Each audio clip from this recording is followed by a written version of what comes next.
I'll see you later. See you later. Bye, love.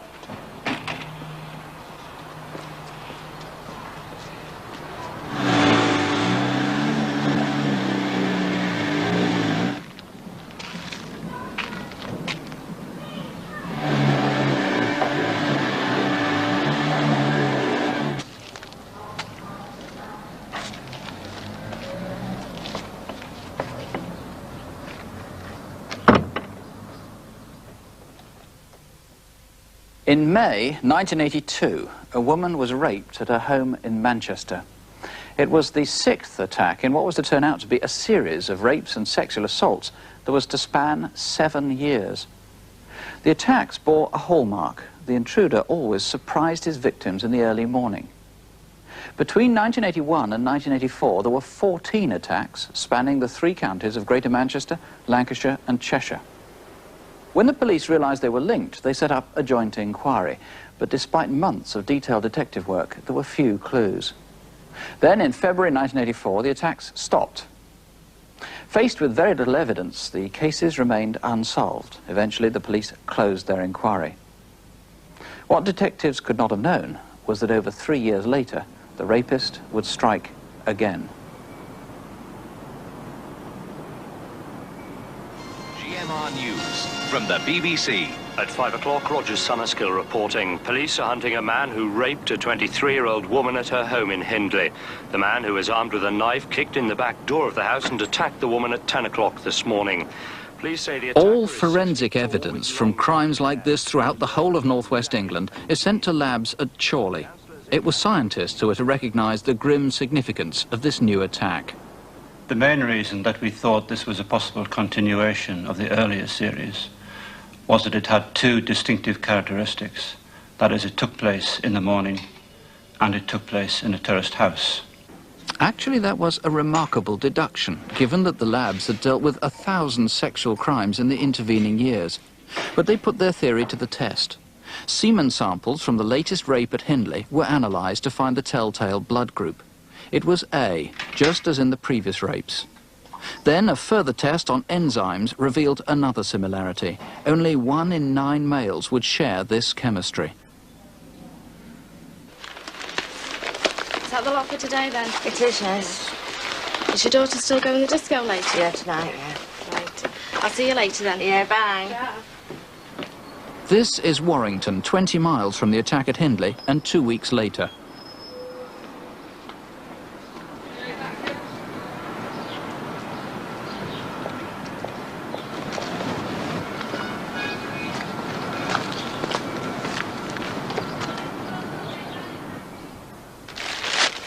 The schoolgirl on her morning paper round was saved by a passer-by. Can you just go through it very slowly now? Once you disturb this guy, which way did you went straight up the back and turn right at down the top alley right. here, yeah. And turn right. So definitely didn't go left, he went right. No, he went right. A scarf or a mask or something around his face. What part of the face was it covering? Just Was it bottom half part of it or all of it? No, bottom part of his face. Good morning, Mr. Brown. This detective, Will Brown, had worked on the earlier rapes, and the scene here struck him as familiar. He recalled that 2 paper girls had been attacked before amidst that series of breakfast-time assaults. And I was convinced in my own mind that this was the rapist, that after 3 years he was back in the northwest of England, and I made my feelings known about that. Will Brown's persuasiveness, together with the forensic evidence, provoked fears that a new campaign of rape had just begun. And there's very little finesse about the way he makes his entry to the houses. He simply puts his shoulder or his boot to the rear door and goes in and attacks the woman. Jim Patterson of Manchester Police set up a major inquiry, based at Lee and eventually embracing Lancashire, Cheshire and the Regional Crime Squad. No sooner had it been established than there were 2 more rapes, at Prestwich and at Hyde. Since these again were in the early morning, the inquiry was named after a bird of prey that strikes at dawn, Operation Osprey. You must realise that at that stage we didn't have any suspect whatsoever that we could look at closely. So what we had to do is compile a composite description and composite information from all the offences that had been committed. And how about his clothing? Could you tell what clothing he was wearing? Jeans. Remember? definitely. In fact, they re-interviewed each victim to cross-check How each about description. on the top? By combining evidence, they hoped to build up a consensus, a consistent picture of one man. And how about on his face? Was there any facial hair or anything that you would be very distinctive? His eyes. The MO of suspects, that is the method of operation employed by known sex offenders, was cross-checked on the computers. There were 4,000 men with records for sexual crimes in northwest England. But it was technology of a different sort that caused a breakthrough, the introduction at just this time of genetic fingerprinting. DNA profiling became available in 1987. It was not available for the earlier series of rapes up to 1984. This is the result that we got from the Hindley rape. A series of bands, each representing DNA of a particular size. This sample is from another individual, just for comparison, and it can be seen at a glance that the two samples are quite different. We then got the result from the Hyde rape, and the bands correspond exactly throughout the sequence. The probability of two men having the same profile would be 600 million to 1. But the early morning crimes went on. Rochdale, October 1987. In the kitchen on the floor was a handbag turned upside down with all the contents strewn on the floor. And then I began to walk up the stairs, and as I got halfway up the stairs I could see the bedroom was in a state, sheets and covers everywhere. But it still didn't sink in. Oh, we've been robbed, but nothing, there was no physical marks. And then she said he raped me, and then we just both sort of broke up, sort of thing. I was extremely concerned. It meant that this man was continuing with a new series. It was building up, and it was clear that it was going to continue and go on and on. And on it went. But at the scene of one of the crimes, a small find turned out to be a big discovery. Here. Then I'll just have a look under these covers and I'll start stripping the bed. Ah, gold bracelet, David. Under the duvet. Check whether that belongs to the AP or not, and then, if it isn't, of course, it's going to be the offenders. Armed with this new evidence and worried by what was the 5th rape in 2 months, police decided to embark on an appeal. I could say to the public, here is a man who leaves his house early in the morning, who's about 30 years of age, who's about 6 foot tall, who has dark hair, and who has recently lost this gold bracelet. Please tell me who he is. They believe that he leaves his home or his workplace at about 6 in the morning, but the attacks tend to happen between 6:30 and 9 a.m. The biggest lead the police now have is a gold bracelet found at the scene of a recent attack. It is a 9-carat gold, half ounce. It's made up of half of a watch.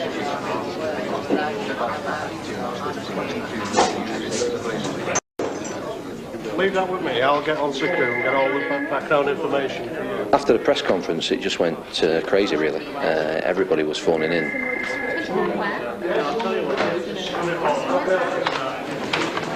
Here, sir, they're very interesting. It just went daft. It was like throwing a switch, really.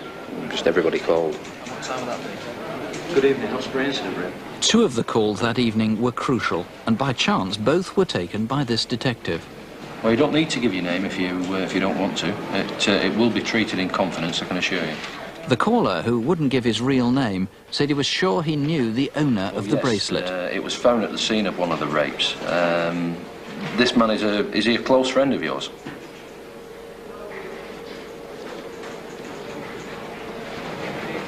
Yeah. Prestwich Hospital, 2 o'clock. Shall we say the gates of Prestwich Hospital? We'll see you tomorrow.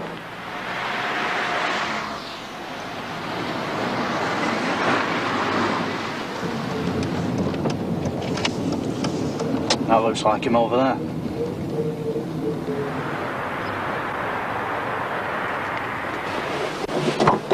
Ready? Aye. Do you want to get in? All right. Thanks for meeting us. I'm Dave McDermott from Lee. This is one of the lads. Yeah, well, I wouldn't have bothered you normally, but I think I know this fella that you're looking for. What have you got to tell us? Well, I know this bloke in this pub, like. Which pub's that? It's some pub in Salford. But, he's got this bracelet, and I saw this bracelet on TV last night. It was like his pride and joy. Right. Sometimes he pawned it, but he always got it back. And the other day I noticed it was missing, and when I said, "Where's your bracelet gone?" he said that he'd lost it. Lost it or pawned it again? Well, he said that he'd lost it. A bit suspicious, that. He's a bit of a weird bloke anyway, you know, he's always picking fights with people and causing trouble. Can we identify him? What's his name? He's called Andy. Has he been in trouble with the police before? Yeah, for robbing and burglary stuff. And why do you want to throw him in? Because I don't go in for this raping business. He might go for my missus or something. Do you know where he lives? Yeah, he lives in Swinton. Yeah, the one that was depicted tonight with the... The second caller of the night was a policeman, now retired, an officer whose contribution turned out to be extraordinary. A full 14 years ago, he'd become absorbed in a case of an 18-year-old he'd helped to prosecute for burglary and sexual assault. He was alerted and intrigued the detectives he'd invited round by the fact that each offence had been committed in the early morning.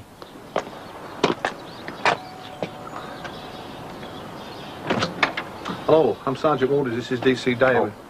Come and see you. Yeah.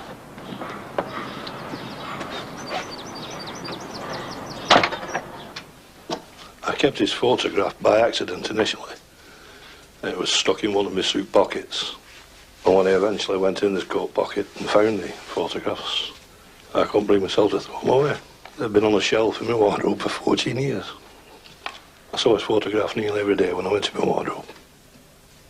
I just knew sooner or later he was going to do something. I just felt that he was going to attack women again.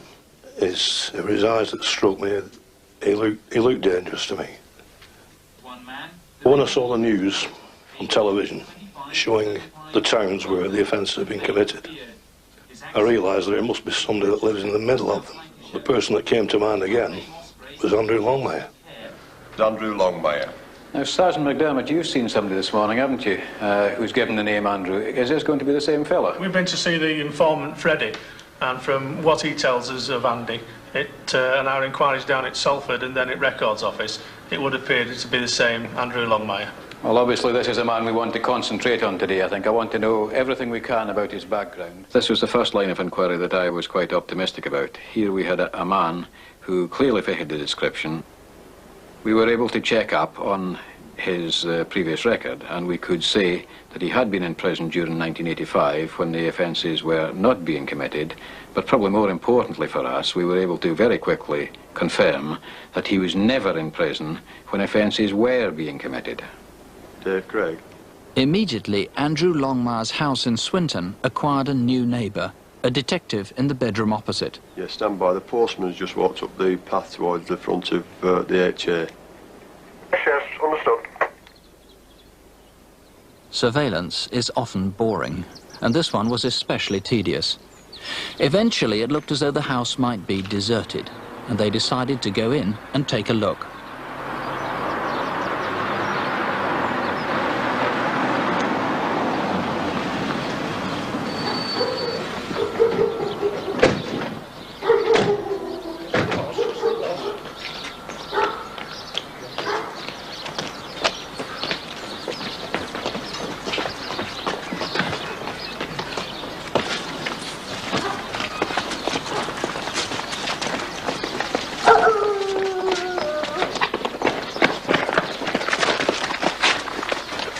Clear the back, Steve. Back secure. Okay, cheers.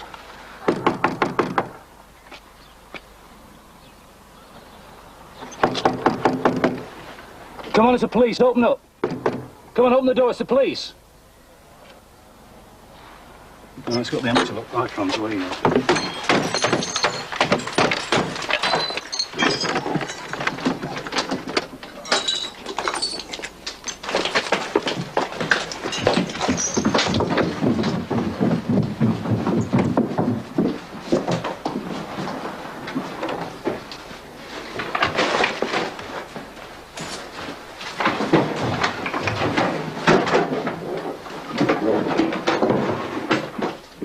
Clear up there, Craig. He's not here, boss. You'll have 5. British Gas bill.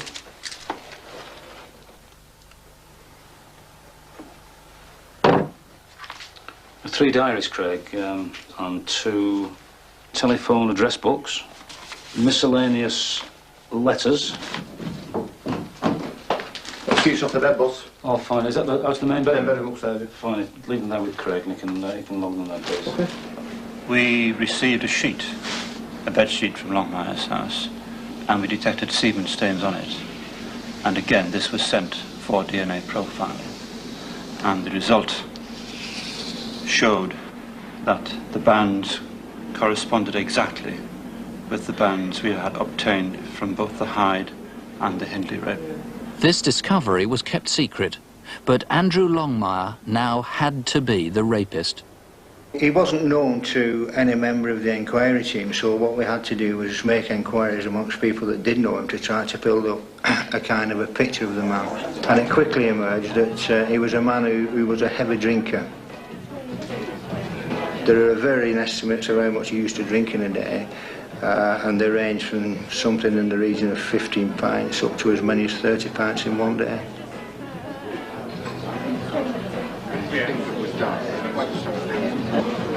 He was regularly involved in fights with other people,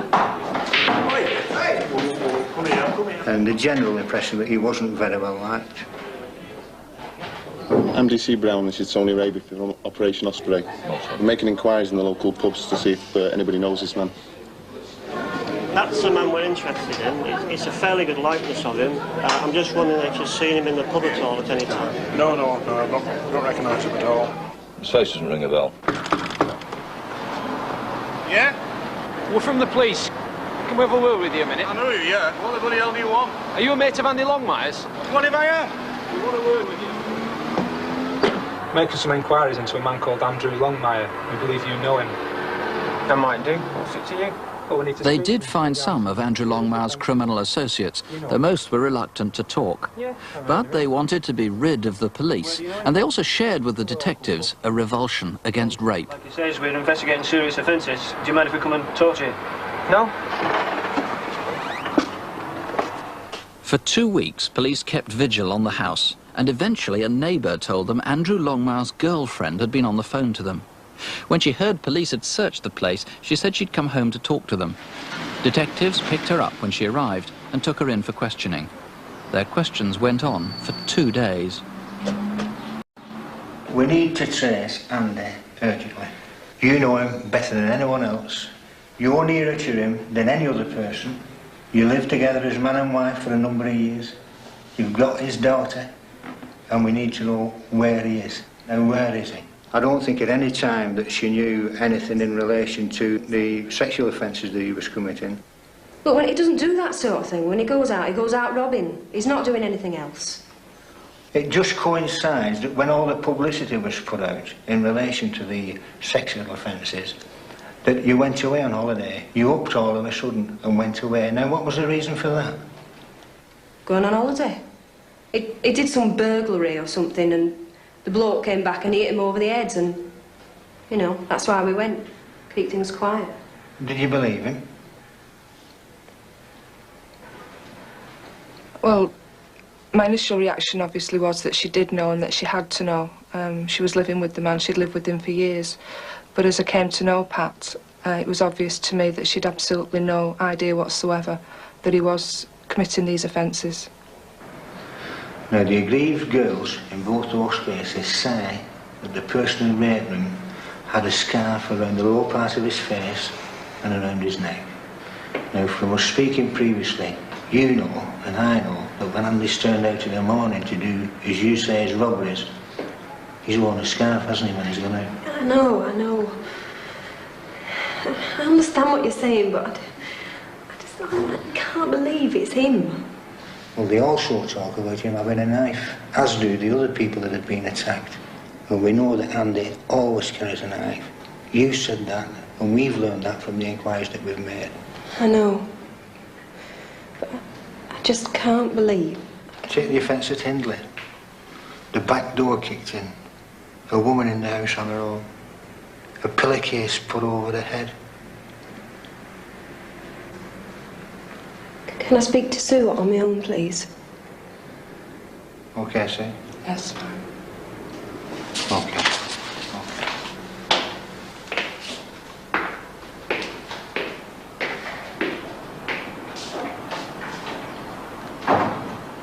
What's the matter, Pat? Them things, he started doing them to me. To you as well? Yeah. Pat told them of the inn in Ludlow and other places where she'd stayed with Andrew while they'd been on the run together. It turned out the hotelier here remembered Andrew Longmire well and had good reason to. Can I have a family room, please? How long would you like it for? 2 nights. When he came to stay initially, it was casually dressed, casual appearance. We asked for a family room for him, his wife and child. Would you like some help with your bag? No, it's okay, I got it.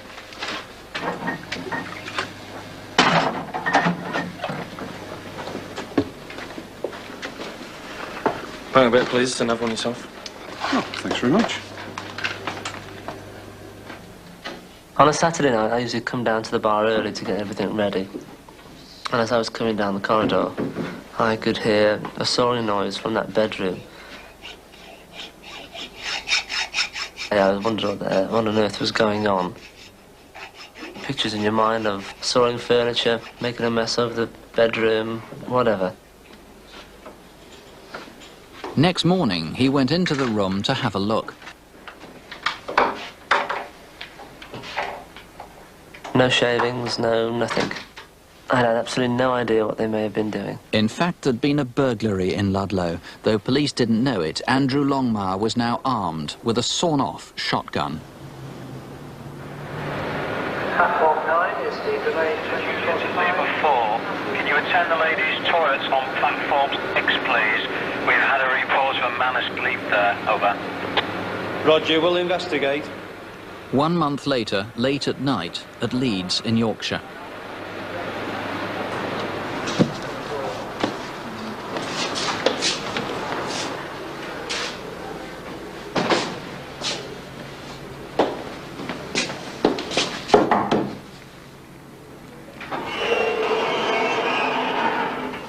You alright?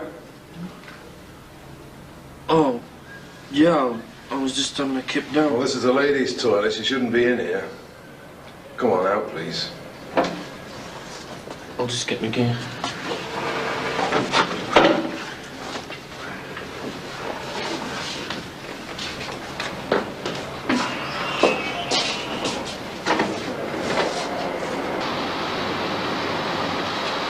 What's all this about? I haven't done anything wrong. Well, I'll tell you what it's about. That was a ladies' toilet you were in. You frightened a lady who wanted to use those toilets. You shouldn't have been in there. I didn't know it was a ladies' toilet. Can I have a name and date of birth?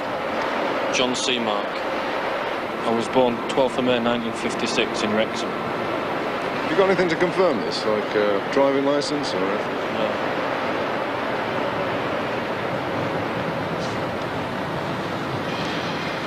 Where are you going? Well, I was on my way to York.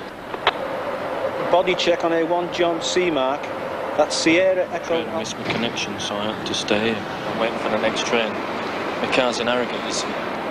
Well, if you want to sit down in here, I'll find out the times of the trains for you.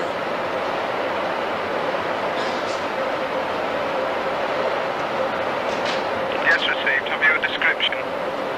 6 foot, scruffy. He's quite stocky as well. Over. Stand by.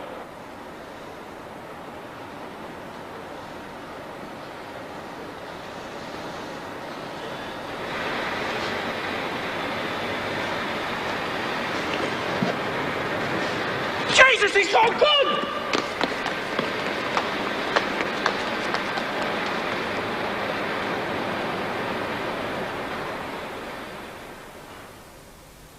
Charlie Foxtrot 3 to control. Can you do me a PNC check, please? A red Marina. Gold. Next day, police checked the station car park in Harrogate. There was just a possibility the gunman's story about having left a car there might be true. A lot of gear in here, Sarge. Oh, I'll better have a look then. We'll have these. What's this? It was a small ad in a newspaper from Exeter, an advert for a red marina, just like the one in which the paper had been found. Good morning, it's the police at Manchester here. I'm making inquiries in relation to a vehicle that you've advertised in your local paper. It was indeed the same car, and it was covered with Andrew Longmire's fingerprints. Are you able to tell me then who you've sold the vehicle to? Well, it's an inquiry we're doing in Manchester in some very serious offences. What's more, Andrew Longmire's hallmark was discovered where the car was bought in Devon. Early one morning in Exeter, there'd been an attempted rape on a woman in a terraced house. There'd also been some burglaries in the same terrace, and a footprint had been found. Photographs were sent to the forensic labs at Chorley and matched against the trainers found in Andrew Longmire's car.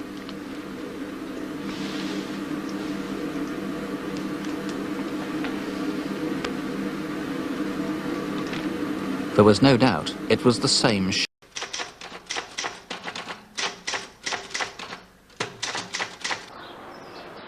A fortnight later, in Blackburn, Lancashire.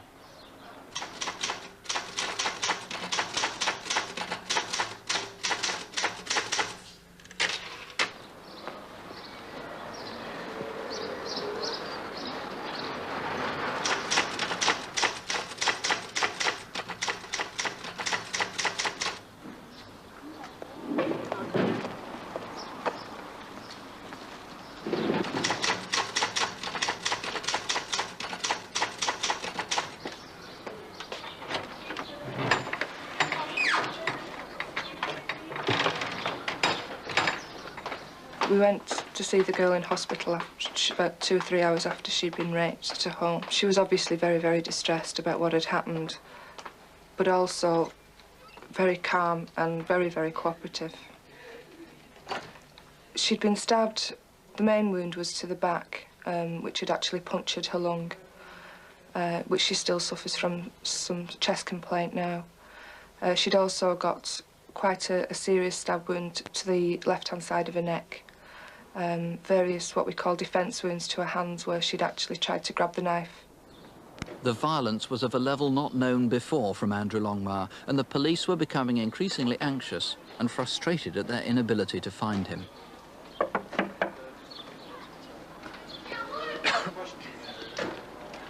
Morning, sir. What it is, early this morning...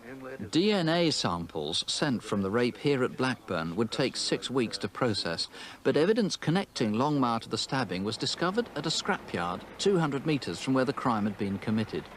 A man like Longmire had bought a van here half an hour before the rape. I'll take it. What the man noticed about him was that he was a very cool customer, and he didn't like the man from first setting eyes on him. The buyer had worn sunglasses, and the victim told police she remembered seeing a man who wore dark glasses shortly before she'd been attacked. She was certain he was her assailant. Any final doubts were quickly swept aside. Fingerprints at a local hotel, where a man in dark glasses had been staying, were those of Andrew Longmire. Now his violence was becoming more savage. Operation Osprey launched a second nationwide appeal. They asked for a great blaze of publicity. Next, Manchester Police need your help to find a man who could be anywhere in the country. His name is Andrew Longmire, although he uses a number of aliases. We knew that he was staying in small hotels, and I hoped that that same night we would receive a phone call telling us where he was. I also knew, of course, that if it didn't work, and the danger was he'd be turned into a much more desperate man than he had been previously. Police have taken the unusual step of naming Longmire because of what they describe as the escalating level of violence used in the sexual attacks over the past few months. Now they know he has a gun and he's threatened to use it. They say they can't take any chances. These warnings were a gamble. Labelling this man as dangerous might jeopardize a trial and would undermine much of the identification evidence police had been so patiently gathering from victims. While we were on the air last time, we had quite a lot of calls on this Andrew Longmire character. Any more news on that? Marvellous response. Well over 70 calls, and that's here in the studio. The information has provided a lot of sightings. We had people and other forces working for us all night and over the next few days. It was a dangerous situation because we never knew which one might be the right call. Good evening, madam. Sorry to trouble you. And I would have to pay tribute to the officers in my force and in other forces who had to simply knock on doors, never knowing who was going to answer it. And always with the knowledge in their own minds that they could be faced by a man who was quite likely to shoot them. Well, it was very frustrating not being able to find him. We had a team of officers who were dedicated to tracking him down, and we always seemed to be one step behind him. When you were off, your eyes would be open and you'd be looking around and not really concentrating on what you're supposed to be doing. And that situation applied when you came in the morning. You used to think, I wonder what he did last night or where he stayed last night. In fact, at Stoke, there was another rape. Then weeks dragged by. It's January 1988 on Merseyside. 2 unsuspecting officers were on routine patrol. Looks like he's had a few too many. Okay. I can have a word. Right. One way.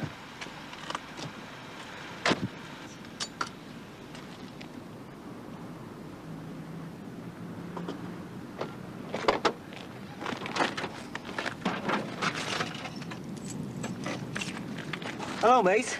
It's the police. You all right? What are you doing here? I'm waiting for a mate. Yeah, where do you live? I live over there. What's the address? I don't know. I've just woken up. I can't remember. All right. What's your name, mate? John Seamark. John. What's your car, John? Golf Romeo 41. Golf Romeo 41, go ahead. Can you run a vehicle check for me, please? Been round here somewhere? That's a white Datsun, registered in Yorkshire. Roger.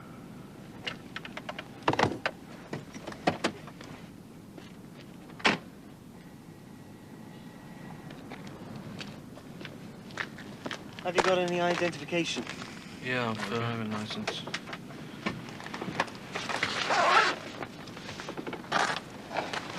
Oh, Jesus! No, don't! No! Ken!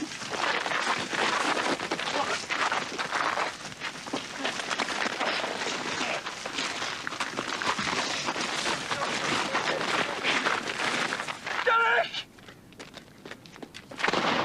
Derek!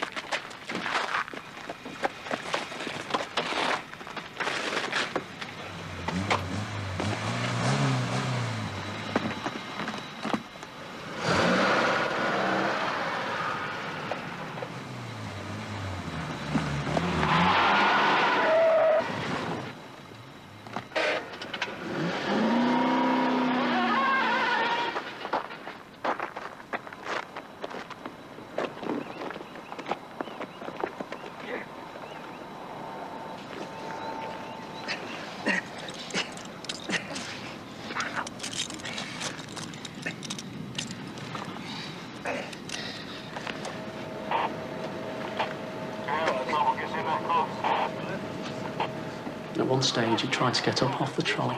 Of course, he was handcuffed to the trolley with both hands. 2 sets of handcuffs. That didn't stop him. He stood up and tried to walk out of the hospital with the trolley on his back. And he had utter contempt for everyone around him.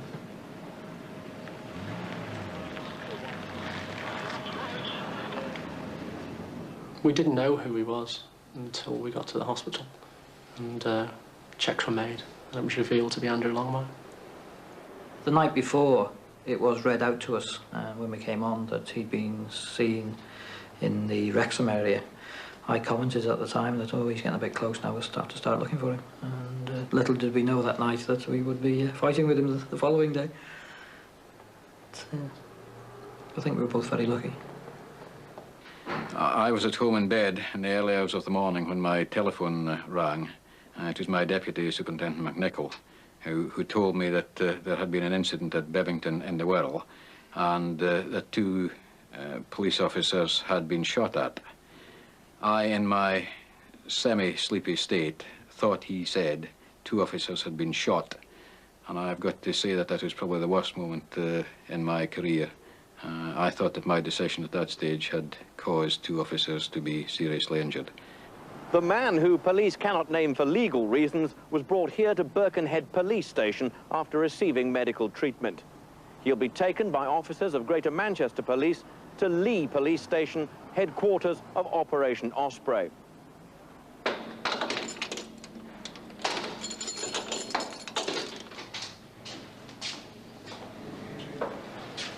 Morning. I knew immediately that I saw him that this was the man that we've been looking for night and day, the man that had taken over your life for a good number of weeks, actually. I just looked at him and I told him who I was, and he just looked up, and it was as if he was looking at someone that he knew as well. I felt with the number of enquiries we'd done about him, all the background, that I was looking at someone that I'd known for a long time and I'd never even seen him previously. And he just looked at me and he just said, yeah, it's been a long road, hasn't it? Do you know Oldham? Yeah. But you're saying you can't remember committing an offence there? Yeah. Just let me give you a few details. The offence happened in 1983. Now, I appreciate 1983 is a long time ago.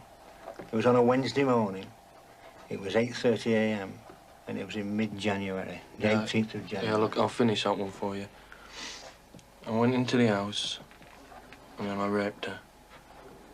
And when I left, I stole a sovereign ring. I always believed that when we got him in, it would be a situation where he sat there and wouldn't speak at all. However, by keep going over the same routine, over the same questions, eventually he started to come across.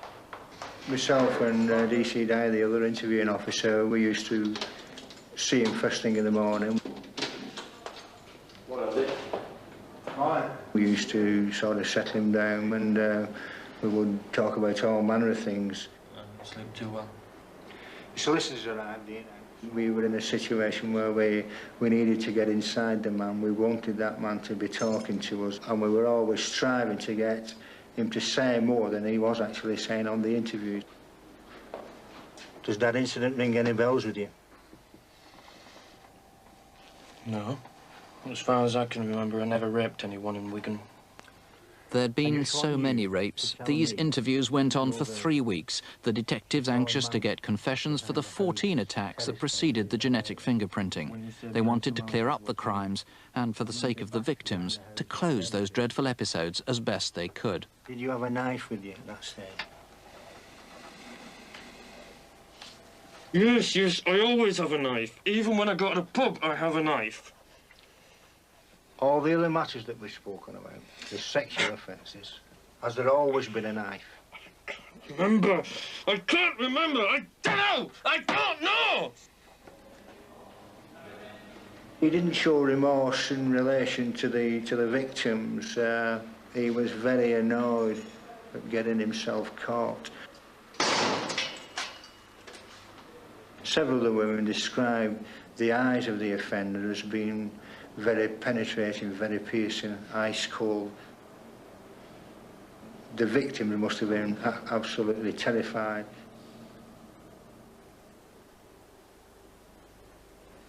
We did actually move because of it. It's always in the back of your mind that you moved because you didn't want to move. Someone made you move, and it hurts knowing that you had to leave your house and your home and your neighbours and your friends because of some maniac.